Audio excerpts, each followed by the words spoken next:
नमस्कार। आखिरकार चीन ने भारत के सामने हार जो है वो स्वीकार कर ली है। ऐसा मैं क्यों कह रहा हूं?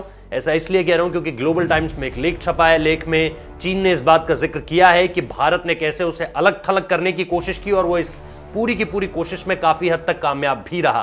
प्रधानमंत्री नरेंद्र मोदी हो या भारतीय डिप्लोमैट्स हो या इसके अलावा विदेश मंत्रालय हो या इसके अलावा हमारी सेना हो, हमने हर तरह से जो है चीन को हर जगह से उखाड़ फेंका है। आपको पता है कि गलवान में क्या हुआ था, आपको पता है कि भारत लगातार मालाबार जो एक्सरसाइज हुई उसमें भारत ने कैसे 4 अहम देशों को अपने साथ जोड़ा। पहली बार ऑस्ट्रेलिया इसमें जुड़ा, जापान और अमेरिका की मौजूदगी तो पहले से ही थी, लेकिन समंदर में चीन की जो अतिक्रमणकारी सोच है, जो उसके कदम है, जिससे वो लगातार कोशिश करता है कि दूसरे लैंड को या सी स्पेस को कैसे अपने हिस्से में डाल लिया जाए, उसको कहीं ना कहीं एक मुंह तोड़ जवाब देने के लिए भारत ने इन 4 अहम देशों के साथ जो साझेदारी की और जो शक्ति प्रदर्शन किया हिंद महासागर में, वो अपने आप चीन को डरा देने वाला था। इसके अलावा भारतीय नेवी को बीते 1 से 1.5 साल में स्ट्रांग करने की जो कोशिशें हो रही है, आपको पता है प्रधानमंत्री नरेंद्र मोदी 2014 में आए थे।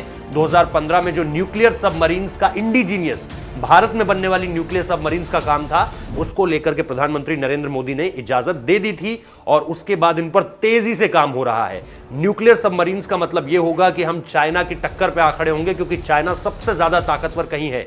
इस बात को मानने में मुझे कोई गुरेज नहीं है कि चाइना इस वक्त पे चाइना की नेवी जो है वो हिंदुस्तान की नेवी से ज्यादा ताकतवर है, और इसकी बड़ी वजह यह है कि उनके पास सबमरीन्स हैं, उनके पास न्यूक्लियर पावर्ड सबमरीन्स हैं, और ये सबमरीन्स हिंदुस्तान में लगातार 2013 का तो एक वाकया अगर मैं आपको बताऊं तो तकरीबन 2 से 3 महीने एक सबमरीन हिंद महासागर के इलाके में रही थी, भारत के इलाके में रही थी और पूरी तरह से गश्त लगा के गई। यहां पे भारतीय नेवी उस वक्त पे कुछ नहीं कर पाई थी क्योंकि हमारे पास ये ताकत नहीं थी।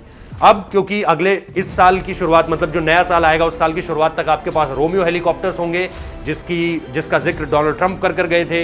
रोमियो हेलीकॉप्टर्स जो कि एंटी सबमरीन वेपन्स उनके पास होते हैं। आपके पास P-8I है जो कि अगेन सर्वेलांस विमान है भारतीय नौसेना का, और ये भी सबमरीन किलर है। इसके अलावा मालाबार में आपने अपनी जो सबमरीन है उसकी भी शक्ति दिखाई, वो एक वाहिद सबमरीन थी पूरी की पूरी एक्सरसाइज में।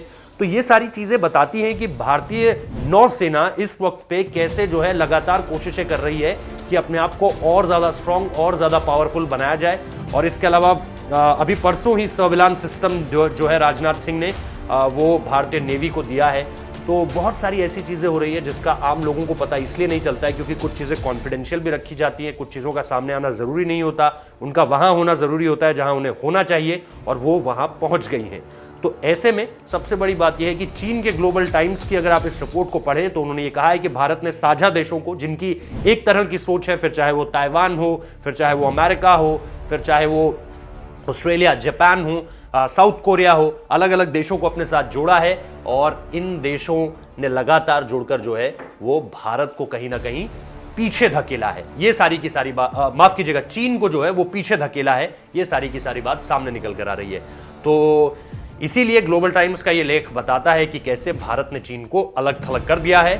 चीन की तरफ से ये पहली बार माना भी गया है। बहुत बहुत शुक्रिया इस वीडियो को देखने के लिए।